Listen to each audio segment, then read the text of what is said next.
Because, we see that when it gets destroyed or when it dissipates or whatever, it kind of mimics like broken glass. So all of those little shards, which are apparently tangible things, they're not just like intangible cursed energy or whatever, can be swapped out with whatever Todo wants using the Boogie Woogie technique. So he has thousands of these shards, so he can just keep swapping YUJI with them while he's like landing all of these blows on Sukuna, which we see happen. Then after softening Sukuna up enough, YUJI then hits him right like in the kidney section with a cleave.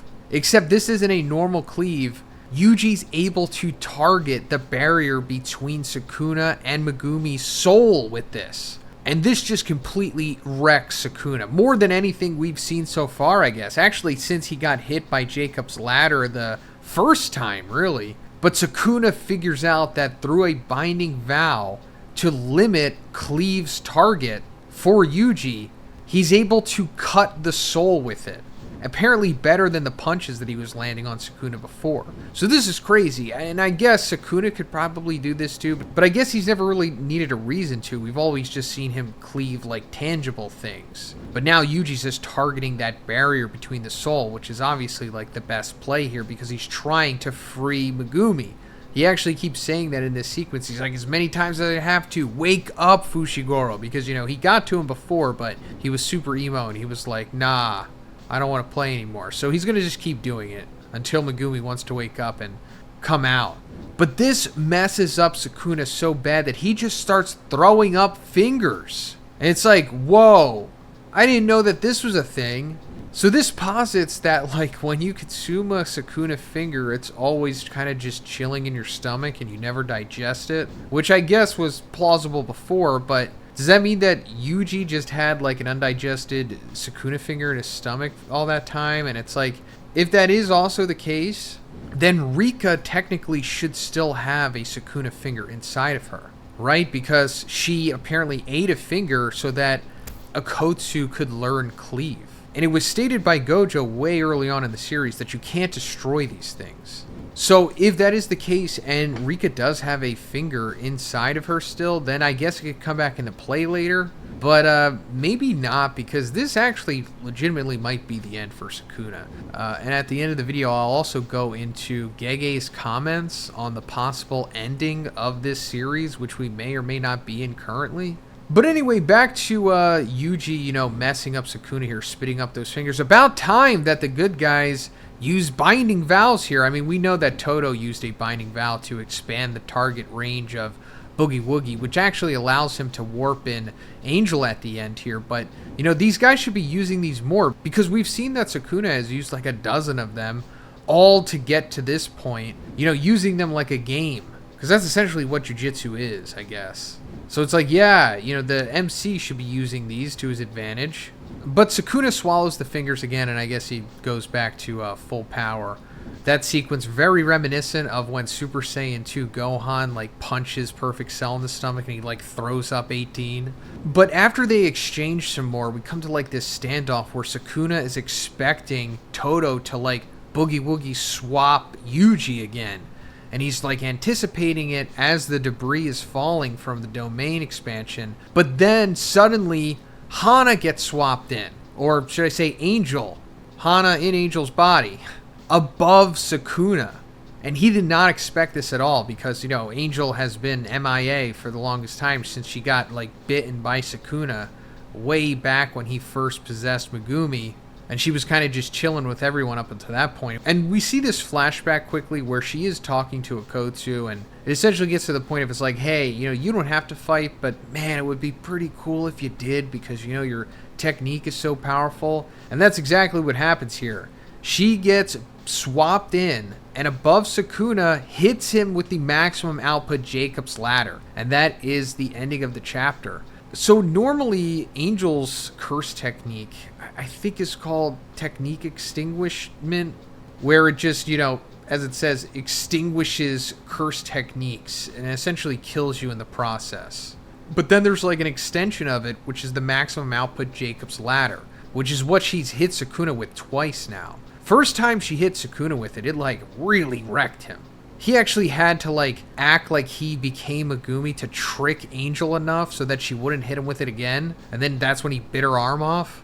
But this is one of the most powerful things in the series for sure. And going more into it, it says that apparently any curse bathed in the light of Jacob's Ladder will be extinguished without prejudice, including special grade cursed objects, such as Sukuna's finger apparently. So this might be the only thing that can destroy a Sukuna finger. So if she does this, then she could just destroy all of the fingers, and also in the process separate Sukuna's soul from Megumi's, and in theory it would just be Megumi's body left, not killed. So, I mean, that could happen here. This could be the end of Sukuna, especially since YUJI did his part, but you'd think that YUJI would have to have, like, the final, part in this. Like, it can't just be Angel that defeats him. YUJI is the MC, so you just think, oh, he has to have the last hit here. He has to do the thing that fully separates Megumi from Sukuna. And that might happen. Maybe he comes in at the last second. But let me go into why I think this could very likely be the end of Sukuna here. And it's because of what Gege apparently said at the art exhibit that they are having right now in Shibuya. He had like these Q&A little questions there that you can go up and read yourself. And one of the questions was, so as you approach the turning point that is the Culling Game arc, did you roughly have a concept of what it would be like? And then Gege said, I thought of it as a crutch for taking us towards the inhumane Makyo Shinjuku arc, which is what we're in right now with the whole Sukuna fight. And then in parenthesis it says, final section / saga. I had already decided on things that had to happen, like the characters and colony stuff, but I kept each colony segment contained to be its own individual volume. So the whole big uproar that we got in the community was him saying, in parenthesis, final section / saga. So Lightning Claire on Twitter, who's one of the best Jujutsu Kaisen translators, said that in the image there's kanji which could mean section saga. And that Translation Kun also said that it means more arc than chapter. And album means most likely music album, not photo album. So it's not exactly clear if this means that after Sukuna is defeated that the series is over. But I do think that this little part that we're in is for sure the end, or it's leading us to the end. Also, I feel if we had under 5 chapters left or whatever, Gege would have made an announcement now. Since Horikoshi, the author of My Hero, he at least told us when there would be 5 chapters left in the series. So in this chapter, we see YUJI finally activate his domain expansion. Something we've pretty much been waiting for the entire series, I guess. And we weren't even really sure if he had one or was able to activate it or not, given that he only really had that 1 month to train. And he had already learned so much on top of learning a domain expansion, but apparently he did. And we'll go into a little bit more what exactly he did. But it's not what we thought it would be, or at least what I thought it would be. Given that Yuji's ability is based off of Sukuna's, you would think that his domain expansion is going to be some kind of parallel to Sukuna's Malevolent Shrine, but it doesn't seem to be that at all. Also, given that we've seen how Yuji adapts Sukuna's cleave into his own variation, I thought it would just follow suit with the domain expansion, but no. And we'll go into what I think it is and where it's leading to. But coming off of the end of the previous chapter, we saw that YUJI and Choso essentially had Sukuna trapped and about to get hit by Angel's Jacob's Ladder. And that was the cliffhanger. But coming into this chapter, it doesn't really seem like it's that big of a deal. In the previous chapter, it was setting it up to be Sukuna's death, essentially. But no, it's just kind of an afterthought coming into this chapter because Sukuna just sprints up through the Jacob's Ladder itself, while I guess it's charging. And it's just still that light pillar. He figured out that it's not going to just target him. It's going to also hit YUJI and Choso, which Akotsu's own variation that he used did not do, but that was because he was in his own domain expansion. Therefore, it would just target Sukuna. But given that this is the actual thing, it's going to hit YUJI and Choso if they try to follow Sukuna. So he can just jump up to Angel without anyone stopping him, and that's exactly what he does. before she's able to, like, I guess, fully engage the Jacob's Ladder. Because if she would have and hit Sukuna, like I said, she probably could have killed him or at least stripped him from Megumi's body. And as Sukuna's like charging up this punch that he's going to hit Angel with, Choso comes out of nowhere and takes the punch for her, but the punch turns out to be a black flash. So this is like the second time that Choso's been hit by a black flash from Sukuna. And Sukuna like acknowledges Choso in this moment. He's like, all right, man, you're a sorcerer. And he just sends him flying like through a building and then just crashing into like the ground. And he's done, I guess, for now. He's not dead, but he's benched along with Hana and Angel. Like they got sent flying too. But I guess, I don't know, Choso protected them a little bit or possibly. But because they're down, that means that only YUJI is left now. And YUJI himself comes up through the Jacob's Ladder pillar of light, hurting himself in the process, but it's like not enough to, do anything substantial. Sukuna like just leveling him and even like throws him through a building like vertically. Then he starts trying to hit him with his new cleave, because if he hits him like once or twice with this again cleanly, he can continue to erode the boundary between Sukuna and Megumi's souls and, stripping them and or just killing Sukuna as well. So Sukuna's extra careful to not get hit by these, and as he's countering YUJI, he suddenly regrows his arms and heals his wounds that he's had for like 20 chapters. And it's because that second black flash that he hit on Todo gave him his reverse curse technique back. It's because like black flash is like this phenomenon even within like the Jujutsu world. So like if you hit it maybe once or twice or something like that, 3 times maybe, you go more into this like critical state. Like you rolled a d20 or something and you're getting an additional buff and it just boosts you overall. As we saw, YUJI was reaping the benefits of that earlier. Well, now Sukuna is again as well, and he's getting his ability to use reverse curse technique back. So now he's pretty much back to normal. I mean, he's not 100% like full cursed energy level. He's probably still, I don't know, around a Kotsu level, I assume, but he's just not down limbs and having to beat his own heart again because, he got stabbed by Maki, and he's been dealing with that the whole entire time. And I guess this is setting up like the final fight here. Like YUJI and Sukuna just going at it. Also, I wanted to point out that Sukuna's eyes like go back to being on top of each other again after he heals himself. And for the longest time, it was like being depicted as one like giant eye. Even at the very beginning of this chapter, it's just one giant eye. So I guess that means that the eye closed or something, or the more damage Sukuna takes, the bigger his eye becomes. I really wonder what's going on with the right side of his face. Like it's never talked about. It's possible that like he, I don't know, tried to become a cursed spirit or something and stopped halfway.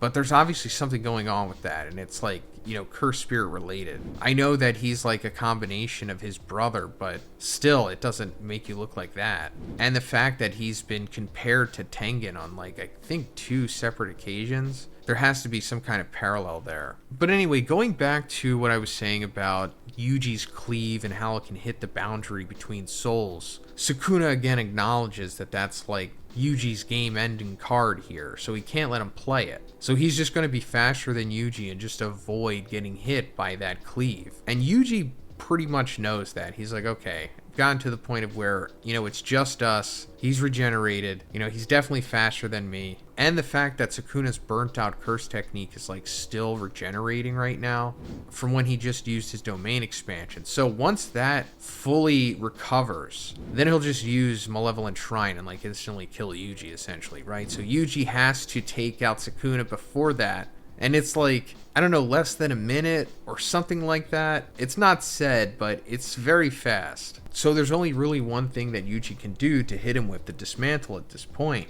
And it goes back to the flashback of season 1 when Gojo was like educating YUJI on Jogo's domain expansion, where he says like, it eats up a ton of cursed energy, but it's worth it because it's so advantageous. And you also get like a stat increase coming from the environmental factor. Think about it like a buff in a game, but then also when activated, a technique imbued into the domain will definitely hit. So that is what YUJI is going to do, and he activates his domain expansion, finally. And he was able to do this because of his body swap training with Kusakabe, where they were, learning barriers and stuff, and he was incorporating that muscle memory into Yuji's body so he'd be able to learn like 3 times faster or something. And with understanding barriers, Yuji was able to use simple domain, but on top of that, he was also able to figure out how to activate his own domain expansion.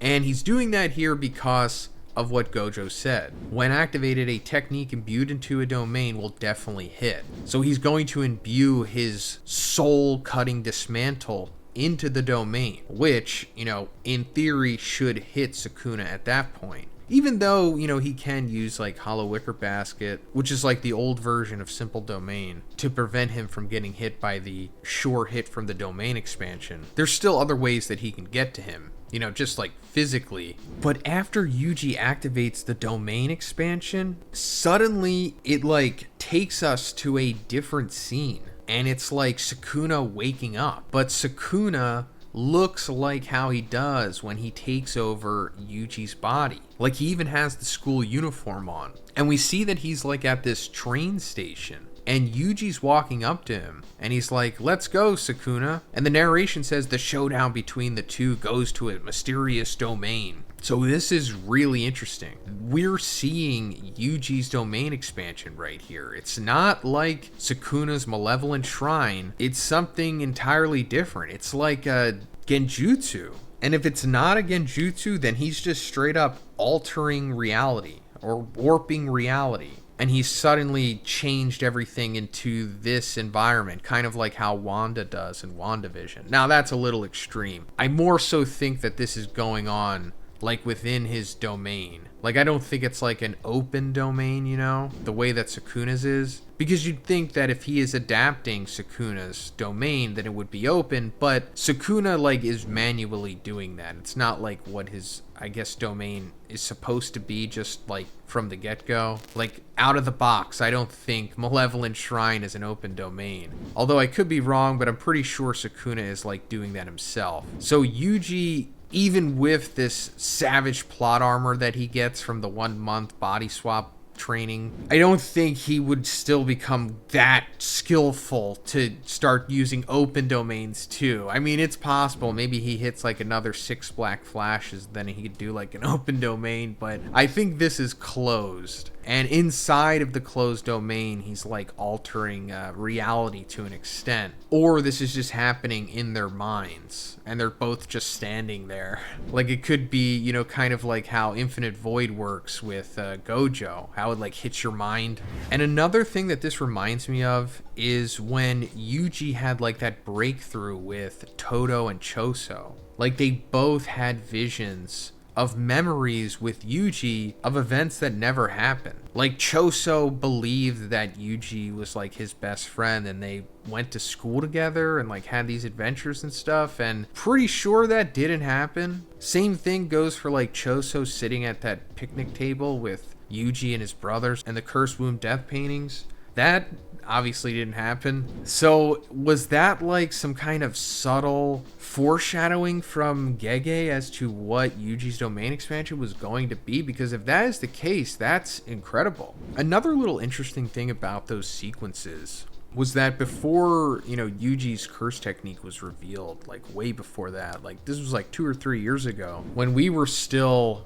speculating about what Yuji's curse technique could be. A popular theory at the time, which I subscribed to, was that Yuji's curse technique was like memory manipulation, essentially, right? Because it seemed like that's where things were headed. Kind of like Tsukishima from the arc before the last one in Bleach. But no, Gege actually said in one of his rare interviews that that was just a coincidence and that wasn't his ability, which turned out to be true, of course. But it's like, maybe it was his domain expansion the whole time, or Gege drew inspiration from the fandom picking up on that, possibly. Another interesting thing about it is that Yuji's not hostile here. Like the way that he's looking at Sukuna is like, hey bro, hey friend, like let's go Sukuna, like we're going to school or whatever, catching the train. But that makes me think think that this is how he beats Sukuna. Like, he lulls him into, like, this false sense of security or something, or just straight up just, I don't know, breaks through to him. And this is also, of course, giving vibes of Takaba versus Kenjaku, where Takaba almost straight up defeated Kenjaku, like, in this dream-like world. So this is a really interesting chapter, because Sukuna and the audience are trapped inside of Yuji's domain expansion, where we're subjugated to this interestingly odd slice of life sequence that ultimately ends in something really cool. Actually, one of the coolest sequences in the series, where it's probably showing us how Yuji is going to kill Sukuna, because that seems like an inevitability at this point. So coming in from the previous chapter, we saw that it came down to Yuji taking on Sukuna. Also a Sukuna who just regained his reverse curse technique and basically regenerated back to like his full form. Meaning now, in theory, he could use the world-cutting dismantle again since he has all his limbs. And Yuji has been trying to hit Sukuna with his own version of dismantle that can target his soul and the boundary between Sukuna and Megumi's soul. But Sukuna's just too agile and he's not able to land cleanly. So then Yuji remembered back to when Gojo explained how domain expansions work to him and how a technique can be applied to the domain itself as its sure hit move. Then after that, Yuji activated his own domain expansion for the first time in the series, where presumably he's going to apply his soul-cutting dismantle to the sure hit of it. But once he activated the domain expansion, it suddenly took them to like a different place, where Sukuna looks like how he does when he possesses Yuji's body, and Yuji looks normal. And coming into this chapter, Sukuna's like, I've experienced this before, the rare phenomenon of connecting with a sorcerer during the height of battle. I had thought that it was a side effect of some sort due to cursed energy being born from humans.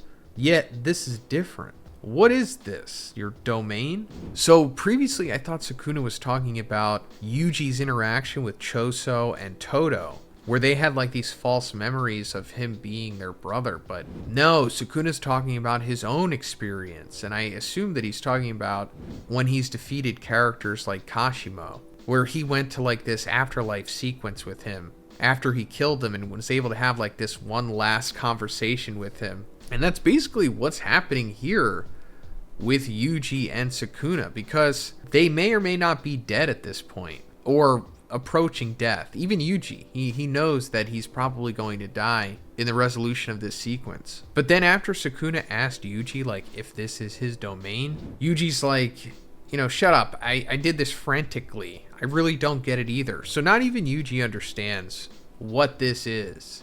He had only just figured out how to activate a domain expansion in the last month, doing that body swap training with Kusakabe, to where Kusakabe's muscle memory would remain with Yuji, so he could learn way faster. So I guess he's kind of just doing this on the fly, activating his domain expansion, and then what happens within it is kind of just like a spur of the moment, stream of consciousness type thing, where Yuji's able to just go to a different reality altogether. Like, he's seemingly visiting these cities or these places that he grew up. Like, they're walking around it like it's like a video game or something. Like, they're the only people there.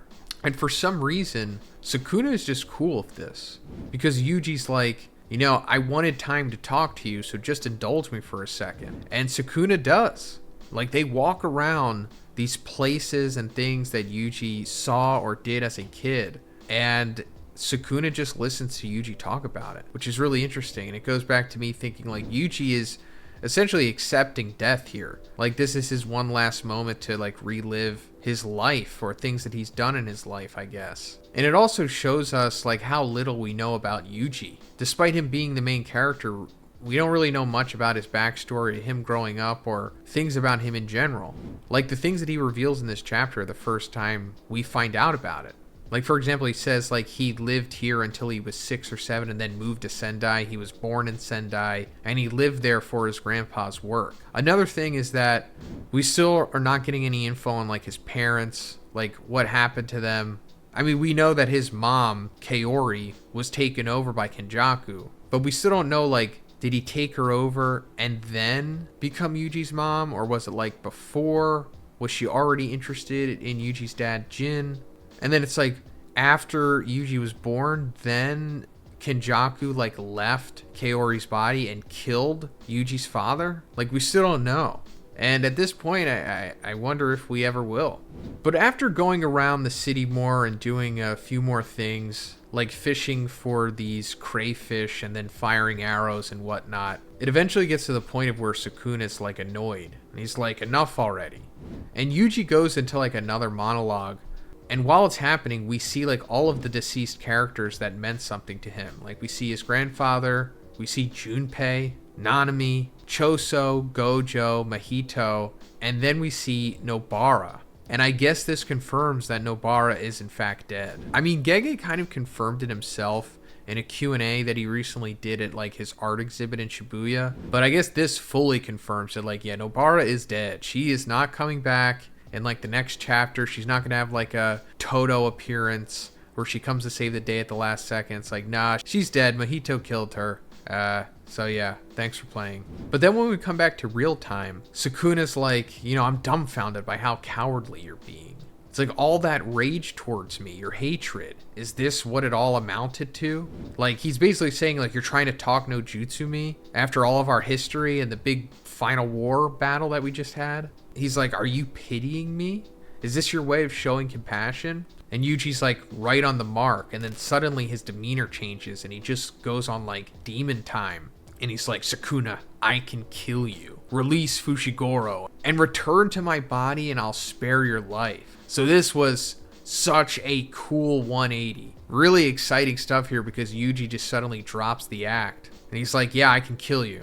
Which I think means that Sukuna is already trapped. Like, Sukuna just existing inside of Yuji's domain here means that I guess Yuji can just hit him at any time he wants with the cleave. Or maybe even dismantle. Maybe he could do both now. But either way, he can one-shot Sukuna with the cleave that's going to target his soul and the boundary between Megumi's. But maybe he's having like difficulty fully doing it and saving Megumi at the same time because he's like, hey, you know, I can kill you, but release Fushiguro, return to my body, and I'll spare your life. And that could also be like a little white lie right there, because if Sukuna does release Megumi and return to Yuji's body, then Yuji would technically spare his life, but Yuji would take his own life. Because I'm thinking that's what he wants to do here. He wants to have Sukuna back in his own body, and then Yuji, you know, takes himself out and deletes Sukuna in the process. So coming off of the previous chapter, we saw that Yuji had trapped Sukuna inside of his domain expansion, which essentially just creates a facsimile of Sendai, the place where Yuji grew up. Other than that, we don't really know too much about Yuji's domain expansion.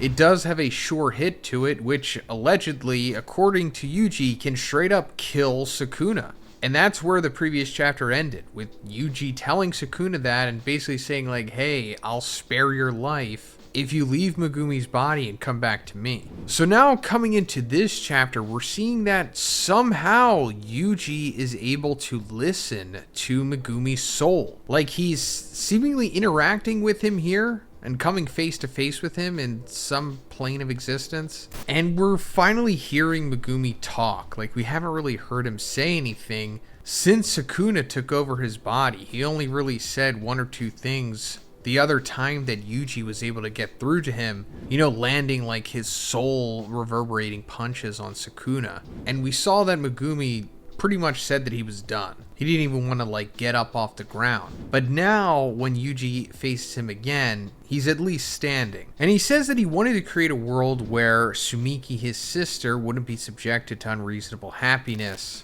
Or at least, you know, as much as he could while he was alive. And basically just wanted to live in a somewhat comfortable world where even like Yuji was her boyfriend. Meaning that, you know, Megumi of course sees Yuji that highly and knows that somebody like him would be the optimal suitor for his sister. But now that Sumiki is dead, and that overall she was just like a pawn in Kenjaku's plan, as well as Megumi, he really has nothing left to live for at this point. You also have to remember that Sukuna has suppressed his soul using that bath ritual thing that he did before he fought Gojo. So I'm sure that also has something to do with how Megumi is feeling here, but still, he's essentially at his wit's end. And Yuji kind of understands where he's coming from because he relates Megumi to his grandfather, who we're finding out here died of lung cancer. We didn't know that. We just knew that his grandfather was like terminal, but we never knew exactly like what he had.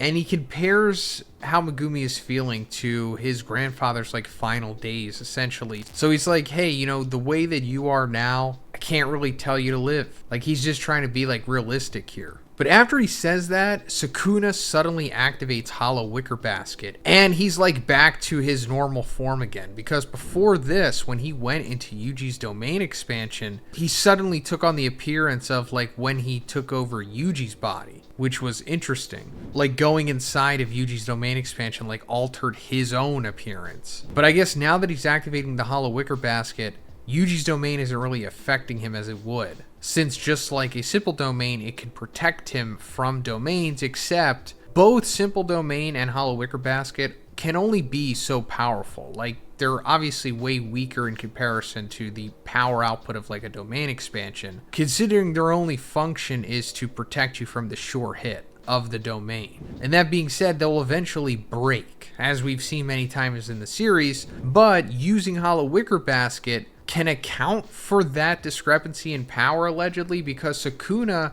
holding his hands together to keep it activated strengthens it. It's almost like an unspoken binding vow, if that's a thing. But it also goes into why Sukuna having 4 arms is so incredibly overpowered in the Jujutsu world, because, you know, he has like the perfect domain counter here. Because normally, if you were just a regular person, your hands would be bound holding together the Hollow Wicker Basket. But now that Sukuna has 4 arms, it doesn't really matter. Now, I don't know what came first here. Sukuna being born conveniently with 4 arms, or he like somehow did something to give him 4 arms. Yes, I know that Sukuna is a fusion of 2 people, technically, like his unborn brother, but I don't know if he came out of the womb looking like this.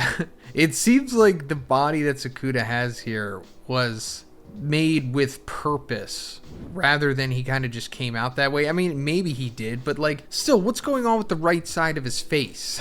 But anyway, Sukuna starts thinking about maybe using Gojo's technique of healing his brain, because when he was fighting against Gojo showed him that like, hey, after you use a domain expansion and your curse technique gets burnt out, you could just use reverse curse technique to heal that part of your brain where the curse technique is burnt out. I mean, yeah, of course, it's not really good to do that, but in the midst of battle, it's like a quick fix. But Sukuna realizes that it's just too risky to do that at this moment, because he is just coming off of his fight with Yuta inside of Gojo's body, and he did get hit by Unlimited Void. So after this, he goes after Yuji, and they have like this extended hand-to-hand sequence where Yuji is like somewhat getting the upper hand on him. But as usual, it ultimately ends up with Sukuna getting like the final counter in with like a big right cross or something. And as he knocks Yuji away, he's like remembering how angered he was by what Yuji said at the end of the previous chapter.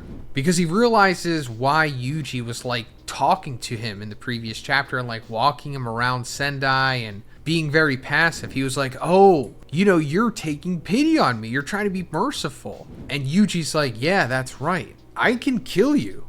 So free Megumi and I'll spare you if you return to me. And it's like, yeah, that must have really boiled Sukuna's blood, because how many times in his life has somebody actually looked down on him? As we've seen so far, everyone reveres him as like some kind of deity. So of course he's going to be upset when the shoe is on the other foot. And he says like, because of that, I'm going to make everyone other than you pay for that. So by that line, you know, you just assume, oh, he's going to kill everybody. But he's already kind of killed everybody anyway. I mean, yeah, there's more people, but maybe he more so means activating the merger, because he does have the key to do that. He has like that Tengen curse womb inside of him that Kenjaku prepared. Now also, of course, the culling game needs to come to an end, as per the rule that Kenjaku set up. And then the culling game barrier, like the thing that makes up the game, will like merge everyone in Japan with Tengen inside of that barrier, and then it'll make like that big curse monster, which is essentially the apocalypse. However, like I said, culling game needs to come to an end, and for the culling game to come to an end, everyone besides Megumi needs to die. And considering that we are seemingly in the final arc here, and I don't know if we're going to make it into 2025. I doubt that the merger is going to happen unless it's just rushed. But suddenly, Yuji sees like a young Megumi, like similar to when we saw Gojo taking care of him back in the day. And he's talking to Yuji and he's like, "What's with your face?" And Yuji's like, I'm just lonely when you're not around, Fushiguro. And then suddenly, Sukuna steps into like a 10 Shadows puddle, similar to what he did to Gojo in their fight. And he's shocked by this. He's like, wait, Mahoraga was destroyed and my 10 Shadows techniques lost its ability to function. This is Megumi. The soul that was submerged by the bath has been revived by the boy's dismantle. So yeah, when Yuji was hitting Sukuna with those dismantles, it was targeting his soul as well. And that was also weakening his hold on Megumi. So now that Yuji's been able to have like a breakthrough here, Megumi's finally able to fight back. And from the depths of his soul or wherever he is, he's able to like activate his curse technique, the 10 Shadows, to use it against Sukuna here. Now also, Sukuna's saying that Maharaga's destroyed. The 10 Shadows technique lost its ability to function. That's interesting. We didn't know that. I mean, we knew that Mahoraga was dead, but like, I didn't know that he was dependent on the technique functioning. Now, Mahoraga died in like the last moments against Gojo. Like when Gojo fired off that huge hollow purple. And I guess that's why Sukuna hasn't been using the 10 Shadows, because that's it. He used it against Gojo and then he just burnt it out. But I guess Megumi could still use it. I don't know if they're tapping into 2 different 10 Shadows, but I'm assuming that there's something that Megumi's doing that Sukuna can't. And while Sukuna's like distracted by that, Yuji lands like this big blow on him that goes into like this huge combo, like almost like machine gun blows. But Sukuna's getting like his own shots in here too, but Yuji's really laying it on him. And Sukuna realizes that Yuji's strikes still have like an effect on him that can't be healed by reverse curse technique. And as he's saying this, Yuji's hand breaks. But not like breaks, but like the thing around it breaks off. For the longest time, we didn't know what this was. I mean, technically, we still don't really know what it is. But when we first saw him drop in to fight against Sukuna, after Kashimo had died, we saw these things on his hands. And we were like, what is that? And I guess we were just led to believe that it was some kind of curse-like transformation that happened from Yuji consuming the Curse Womb death paintings that Choso had gave him, like his other pseudo-brothers, and it gave him like a power-up, and I guess the ability to fully use blood manipulation, but it did not give him these hands. These hands are apparently just cursed tools? Still not sure, but once they break open, we see that Yuji's ring finger on his left hand is missing. And I guess that's why he was wearing these, to cover up that his fingers were missing. And this is important because only Yuji's left pinky was missing before, because that's how Sukuna transferred himself to Megumi. He like transferred his soul to Yuji's pinky, ripped it off, and then force fed it to Megumi. However, Yuji still had his ring finger, but now it's missing. And in the final panel of the chapter, we see that Sukuna's final finger still exists. And it's like suspended somewhere in this like spiral staircase by wires. We could assume this is with Jujutsu High, forces somewhere. But this is interesting because we thought that all of Sukuna's fingers were accounted for. Especially because Yuta told Sukuna that Rika basically ate his finger to gain Sukuna's curse technique that we saw him use. Like he did use Cleave against him. But that was it. He didn't have Dismantle or Divine Flame or anything. But now it seems like that was maybe a ruse. Because now that Yuji is missing his index finger, I guess this means that he cut it off and gave it to Rika so that she would gain Yuji's Cleave. I mean, that's maybe what happened. Still unsure. I mean, it's even possible that the finger that we're seeing in the final panel here is Yuji's index finger turned into a cursed object the way that Sukuna was. Now, that's a little far-fetched because I don't think they know how to do that, and it seems like it's like a pretty extensive ritual to be able to do that. So, Occam's Razor kind of says that this is Sukuna's last finger. Also, all of Sukuna's fingers look different, which is pretty interesting. It doesn't really mean anything. Like, we at one time thought, oh, they all give different abilities. No, they just kind of just look different, I guess. And going off of all of the fingers that we've seen so far, I don't think we've seen one that looks like this. So it might be, like just the last finger. And I guess they lied to Sukuna for this very reason, so that he would just think everything's fine, all of my fingers are accounted for, I don't have to worry, because of this final plan that they have here, maybe. And then, like, what are they going to do with this last finger, especially if it's like in a remote location? And I'm not really sure. I mean, there is a fantastical theory that we can go with where Nobara comes into play here. Now, I don't think Nobara is alive. Gege more or less kind of double confirmed that she's dead. I mean, there still is a chance, of course, that she can come back and she just shows up at the end here, but I don't think that's going to happen. More likely, maybe her hammer comes into play here, and it has like her curse technique imbued into it, the way that we saw Nanami's cleaver had his curse technique imbued in, and it was used by Ino. Maybe somebody is going to, I don't know, do something like that with Nobara's hammer, and then use soul resonance on the finger, and then that's like the final nail, pun intended, in Sukuna's coffin here that releases Megumi from him. So Nobara has returned. She is not dead, which is a huge surprise because I thought that she was. The last time we saw her was chapter 126 and 127. After Mahito had hit her with mild transfiguration and popped her left eye, Arata, who was there, used his curse technique to essentially stop her from getting any worse than what she was at that point. But he also mentions to YUJI that she has no pulse and isn't breathing, but not much time has passed since she received those injuries, so let's just say it's not a 0% chance that she'll survive. I'm taking her and retreating. It's not a 0% chance, okay, but please don't get your hopes up. And then after that, we kind of saw like this small interaction between YUJI and Megumi talking about the ambiguous fate of Nobara, which led me to believe that she didn't make it. And then recently there was like that montage that YUJI was kind of seeing of characters who had died, and Nobara was included in those. But no, it turns out that she survived. I guess Arata coming in at the nick of time saved her, and that not 0% chance was enough. So apparently this whole time she had been in a coma or something, and she just recently woke up in time to bring this plan together that we'll talk about. But yeah, Nobara is back, and I'm very happy for all the Nobara fans out there and all the people who have been wanting this. Let me also point out, I know I made a video talking about her being dead, but let me just say that it's not what I wanted. It's not like I don't like Nobara or anything. I just thought she was dead, given from the clues and stuff that we got from Gege. Which ultimately means that Gege wanted us to believe that Nobara was dead so that he can pull in this swerve at the last second. And by last second, I mean like within the last 5 chapters of the series. Like I said before, the last time we saw Nobara was like 126. So it's been like 140 chapters, only for her to just come back in the last 5.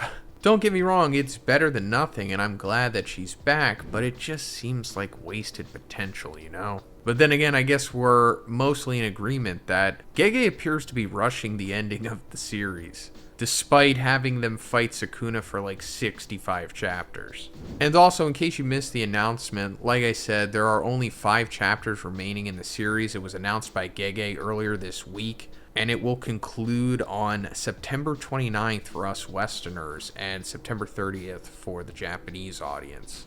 But anyway, coming into the beginning of this chapter, we're seeing a flashback to that 1-month break before Gojo had fought Sukuna. And we're seeing Gojo talking to Akotsu as they're doing like that body swap training. Talking about, let me also point out that the fate of Gojo Akotsu body swap thing is still unclear. I suppose in the, obviously next 4 chapters we'll find out what happened with them, but it's either going to be Akotsu winds up just living in Gojo's body from now on, which is weird, or he dies and Gojo's corpse, goes with him, or Rika does something that brings Akotsu back to his original body because she was like harboring it. And Gege, I think, was showing us that for a reason, because she's probably going to do something crazy. Like, I know this isn't My Hero Academia with the quirk awakenings, but there could be some kind of, like, I don't know, Jujutsu awakening, curse awakening. I don't know, just something crazy. Like, can Rika herself make a binding vow? I don't think she can, but that would be insane if she could, because she could just do some insane binding vow that ultimately sacrifices herself to, like, bend reality. Like, I'm sure you could produce an extremely powerful binding vow if it's ultimately giving your life in exchange for it. And then there's the very, very, very small chance, I'm talking like even less than Nobara coming back to life odds, that Gojo somehow survives all of this and the brain gets put back in his body and then he's brought back to life. Because that raises the question of, like, okay, that's great that you brought Nobara back, but why not bring Gojo back too? Like, if you could bring back Nobara, then you easily could just bring back Gojo. They both were dead, right? I mean, Nobara was dead for way longer than Gojo was. And while Nobara coming back is a very big deal, you know, virality-wise, imagine if Gojo came back to life, especially at the end of the series. You could send everyone home happy.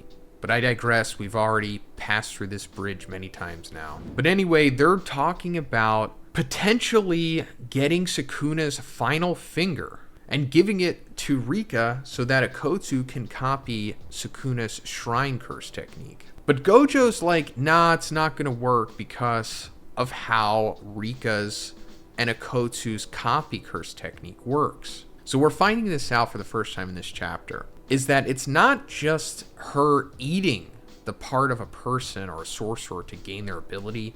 It depends on the strength of the ability they're trying to copy and how much of the person Rika is consuming. So if she consumed just like one of, 20 Sukuna's fingers, then it wouldn't be enough to quote unquote analyze the technique information of Shrine. And Akotsu like further elaborates saying that he wouldn't necessarily be able to use Inumaki's cursed speech the way that he does with just the amount that he got from Inumaki, which is ambiguous. We don't know how much he consumed before this chapter. And I'll go into what he does consume because he mentions it. But before this, I think he only had blood that Rika consumed. The blood that he shed from, I guess, coughing against that curse that Geto sent after them in Jujutsu Kaisen 0. But anyway, he supplements that with the information that Inumaki himself gives him about the curse speech, curse technique, which obviously he wouldn't be able to get from Sukuna, so it's unnecessary to consume his finger. But they also don't address that, Sukuna's finger can't be destroyed, so Rika eating it would be odd. However, they do mention another thing about how you can get around the indestructibility of the Sukuna fingers, and I'll get into that. So, it's also mentioned here that in order to gain, I guess, a better version of cursed speech from Inumaki, and then in order to copy Angel's curse technique, which is called technique extinguishment. I thought it was called Jacob's Ladder. Actually, Jacob's Ladder is like the maximum technique of technique extinguishment. But apparently, what happened here was Rika ate the arms of Inumaki and Hana. So that means that they somehow found the arm of Inumaki that was cut off by Malevolent Shrine in Shibuya. And then they also recovered the arm that Sukuna bit off of Hana/Angel. And they somehow determined that they can't be healed through a reverse curse technique because I guess Sukuna did whatever with Jujutsu and you just can't bring it back for some reason. I mean, you can, but I guess they're just not skilled enough for some reason. But they use that as justification to consume those limbs so that Akotsu gains those curse techniques. And speaking of the whole reverse curse technique, it's also pointed out that if he eats the limb or portion of a person, but then they reverse curse technique and heal that, then the information that they copied is null, and they can't use that curse technique for some reason. I don't know why that is the way that it is, but it is. And also they gave Charles's rib to Rika, like the future sight ability that he has that is like based off manga panels. And then I guess Hikari said that he'll heal him later, which is hilarious. And as for how Akotsu/Rika got Cleave, boils down to what we were speculating about in the previous review. It was in fact YUJI who gave him his ring finger. Because Akotsu confirmed with Gojo that YUJI did learn Sukuna's curse technique from inhabiting Sukuna for all that time. And obviously we saw that it manifested in its own way, but I guess Akotsu kind of got the alpha version of it. And Rika eating Yuji's ring finger, I guess, was enough information to develop some form of cleave, because he did it. And then, of course, that winds up tricking Sukuna with that misdirect of him thinking that Rika ate his final cursed object finger, but no, it was actually Yuji's. And as we saw in the previous chapter, they do have the final finger, like, wrapped up somewhere. And we're coming back to that location, and it turns out that Urahime and Gaku Ganji are there. I guess they've been holding it, I guess doing some kind of barrier technique to prevent the resonance from it to pick up with Sukuna, so he just doesn't know it exists, essentially. I'm assuming that's what's happening, because that's why they didn't want to tell Yuji, like, certain plans and aspects of things, because of Yuji's, like, resonance that he gives to Sukuna. Since he was within him so long, he could still read Yuji's mind and memories to an extent, but they just don't want to take a risk. And as they're here, they're talking about how Sukuna's finger is indestructible. You know, like it was mentioned by Gojo, I think in like the second or third episode. And before I go further, let me just point out that we still don't know how this is even possible. We don't know how Kenjaku made these Sukuna fingers, but it says that his fingers were encased in Sukuna's quote-unquote grave wax, and then they ultimately became these indestructible things that were passed on throughout history. But it's like, how did he do that? Because if you could just make something that is literally indestructible, nothing can stop it, then you could use that for other things, right? You could make like cursed tools or armor, or I don't know, something. I mean, there's still a chance we'll get a flashback, a quick, 3 or 4 panel flashback of what transpired in the Heian era when, I guess, Tengen, Kenjaku, and Sukuna all decided to come up with this big elaborate plan because they all knew each other, but we just don't know their history. But anyway, to bypass the invulnerability of Sukuna's finger, Gaku Ganji and Urahime point out that you can just make a binding vow to where instead of destroying it, you can affect it in some other way. So, for example, what they do in this chapter, or what I'm assuming what they do, is that they make some kind of binding vow to where Sukuna's finger won't be destroyed, but it can be pierced. And then you give something else in exchange for that. I don't know what is given up, but they do this because Nobara is back. They're like, yeah, I guess it's time to use that ability, quote unquote. And they're like, yeah, but she just woke up. So yeah, everybody knew that Nobara was like in this coma and that she was going to wake up, but they never talked about it, of course. I mean, why would they, at least to the audience, because it was supposed to be this big surprise reveal at the end. And we see Nobara here, and she's lively, and she has an eye patch, of course, because she lost her left eye. That's definitely not coming back. But she's right there with the Sukuna finger that they have suspended, and she uses her resonance ability on it immediately and jams a nail into it. So Nobara's curse technique, which is straw doll technique, allows her to like use her cursed energy through the hammer, the nail, and the straw doll that she has. And the one aspect of it, resonance, allows her to establish a link between the aspect of a target that she has and her cursed energy. But she could just straight up hit your soul with this. So her jamming this nail into Sukuna's finger is targeting Sukuna's soul, like, remotely. Like, they're very far away, I'm assuming, and Sukuna is also inside of Yuji's domain expansion right now. And he's just getting destroyed by this thing. Like, this is one of the worst panels of Sukuna getting destroyed we've seen, like, since Jacob's Ladder and Yuji hitting him with black flashes. And he's like, oh no, this is that girl's technique, I can't expand my domain. So yeah, as we saw, Sukuna did recover his domain expansion, manually healing the damaged parts of his brain like Gojo did, but he wasn't able to activate his domain. And now he definitely can't with Nobara's assistance here. Then Yuji just goes after Sukuna and hits him with a dismantle and follow-up strikes as well. And Sukuna's on the ropes here, and he's like, no, not yet. And he's thinking that he can still beat Yuji at this point, because he's assuming Yuji's past his limit, and that him activating the domain expansion used all the cursed energy that he has, and he's thinking that he could just wait him out at this point. But Yuji's like, nah, and then hits him with a divergent fist, the delayed impact. The signature trademark of Yuji. We actually haven't seen it in a while. And this, like, stifles Sukuna, only for Yuji to wind up hitting him with another black flash at the end of the chapter, which just seemingly KOs Sukuna. Like, this is monumental. So Sukuna has finally been defeated by Yuji. Megumi has been saved, and he reunites with Nobara and Yuji in this chapter, and we're going into the very end of the series since there are only 3 chapters left after this. But, of course, there's so much that we need to talk about in this chapter, especially breaking down the sequence where Sukuna is ultimately defeated. So coming off of the previous chapter, we saw the final moments of Yuji and Sukuna's battle, as Nobara awoke from her coma, hitting Sukuna's final finger with her resonance, hitting his soul directly and giving Yuji the opening opportunity to hit him with his own dismantle from the sure hit of his domain. Then ending this sequence with a divergent fist and one last black flash. And as he hits Sukuna with that black flash, it's essentially the end. Because he's going into this sequence where we see him talking to Megumi's soul. He's trash-talking him, of course, telling him to give up. But Megumi refuses.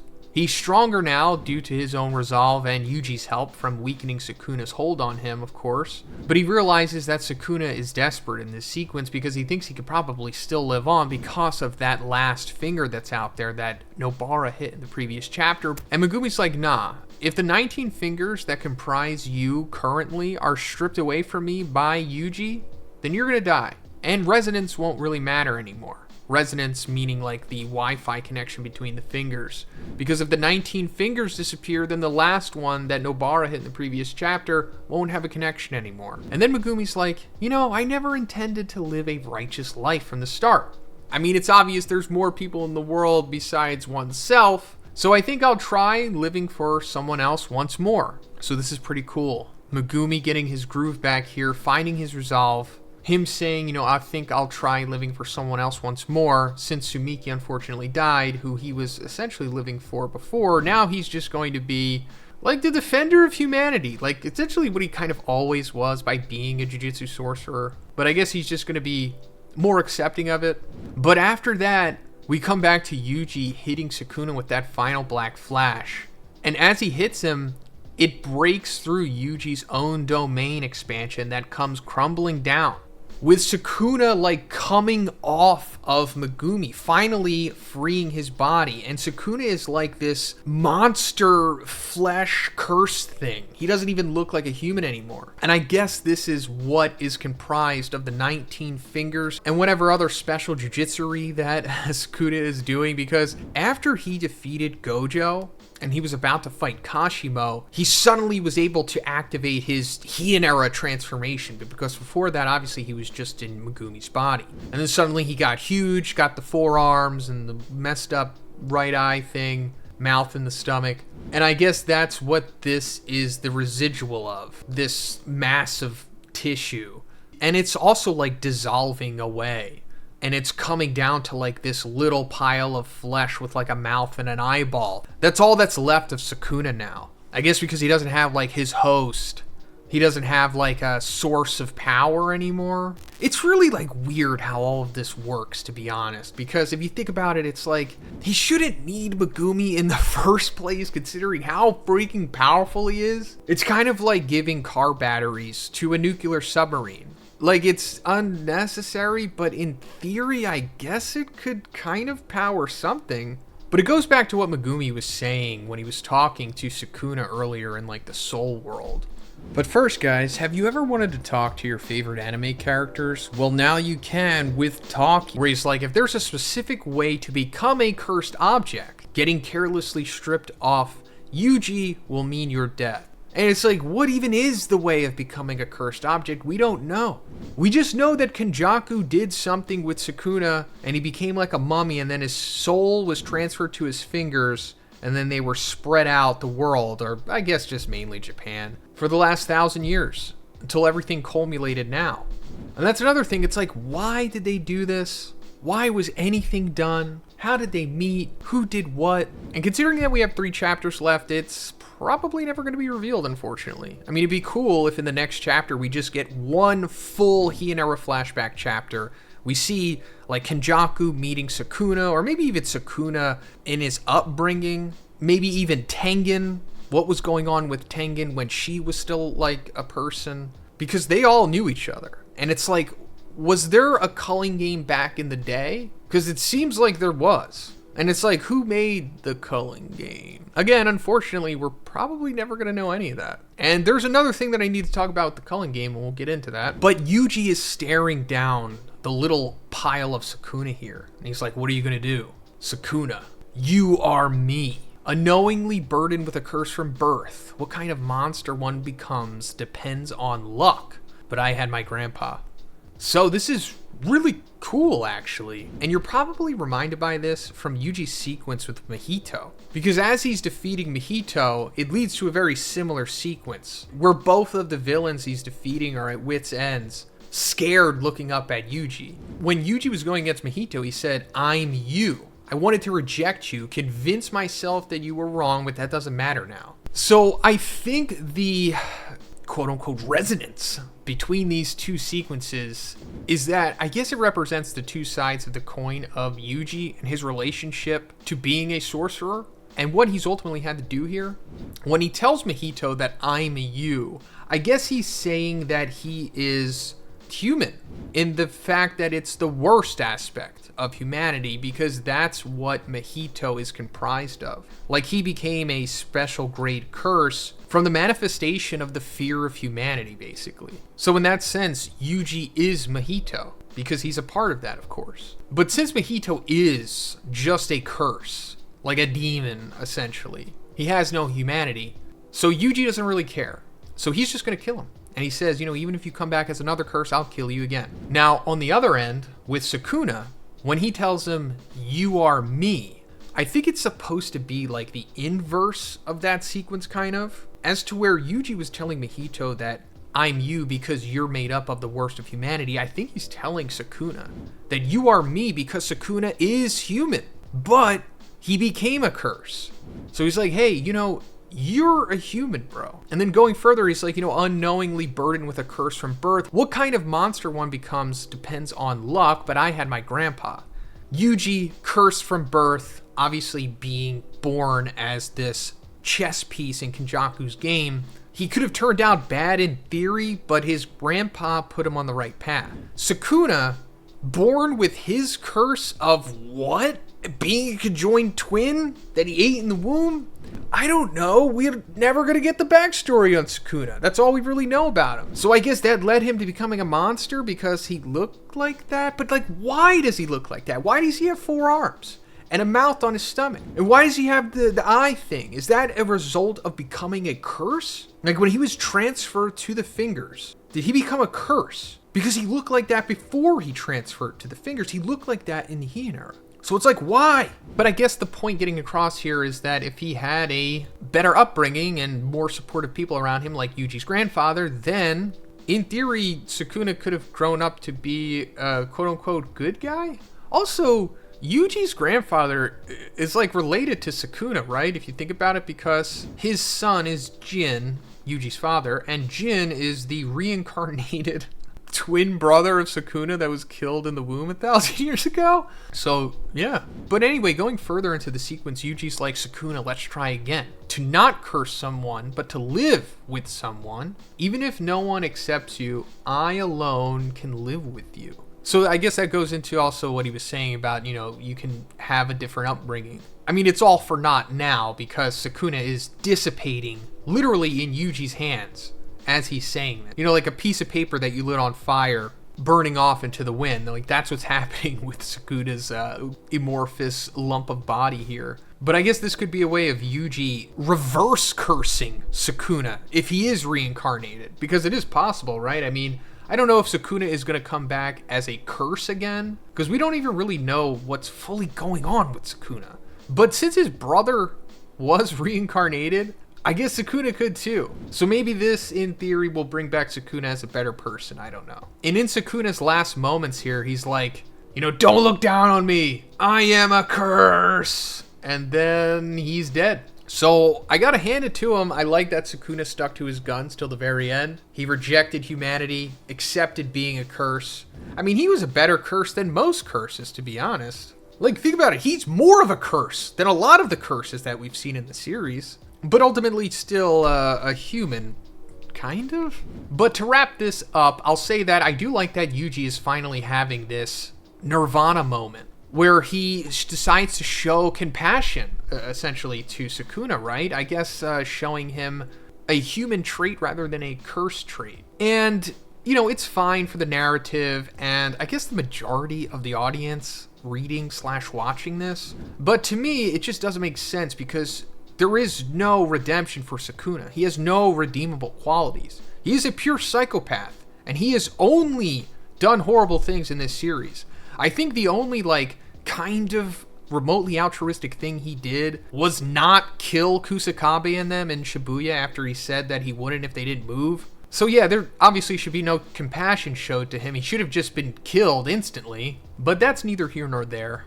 Because we're coming to Urarame and Hikari. Their sequence/fight is finally wrapping up. And it is essentially them coming to a stalemate. There is no winner or loser here, I suppose, because Urarame just gives up. Once she realizes that Sukuna has died, she's like, it's pointless now. But then she's also like, hey, by the way, you guys were just lucky. You didn't really beat Sukuna because you were stronger than him.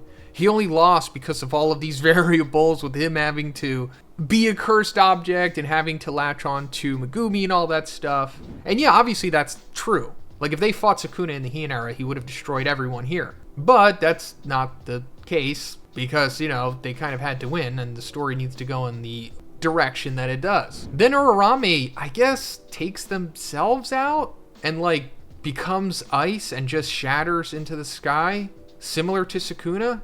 So that's the end of Urarame. Hikari kind of just goes along with it. And when Urarame's like, you guys were just lucky, Hikari's like, to me, that's the greatest compliment because, I'm a gambler. That's my thing. So that was a cool little ending sequence for Hikari, despite him not getting a legitimate victory here and kind of becoming a meme for him stalling against Urarame this whole entire final sequence. Also, let me just say it one more time, going into Urarame talking about how, you guys were just lucky. It's technically yes, but also if Gojo and everyone else just teamed up on Sukuna from the start, they would have won. There's no doubt about that in my mind. Higuruma, Gojo, Choso, Yuji, Todo, and Nobara. If they just would have waited to fight Sukuna 20 minutes later than they actually would have, then Nobara would have woken up. So she just hits the resonance, Gojo does his stuff, and then Higuruma hits him with the Executioner Sword. It's over. And then you've got Todo in there, Vibra slapping everyone around. There's no way Sukuna could have won. But alas, it doesn't matter now. Because we're coming into the ending sequence of this chapter where we're just cutting to, I don't know, days later? I don't know how long it's been. But it's after the culling game. And Megumi wakes up. And he's in the same room with Yuji and Nobara. And this is also okay, what happened with the culling game? How did the culling game end? Because I was pretty sure they said that the culling game can only end if everyone dies besides Megumi and Geto, but, Kenjaku died, so it kind of just came down to Megumi. And then, once the culling game did end, then the merger would start with Tengen and Japan, fusing with the culling game barrier and becoming that big monster thing. But it's just nah. Everything just worked itself out. Don't worry about it, guys. It's over now. I mean, in theory, I guess they could have just made a few rules to trick the game into ending. I mean, I guess it's possible. Kenjaku kind of bullied the culling game AI with making rules anyway, so I guess they could have did the same thing, which is hilarious because it was kind of built up as the culling game being this fail-proof thing to where you have to play by its rules and you have to be very sure and specific with what you're going to do. But then it ultimately turns out that you could just bully it and kind of trick it into doing whatever you want.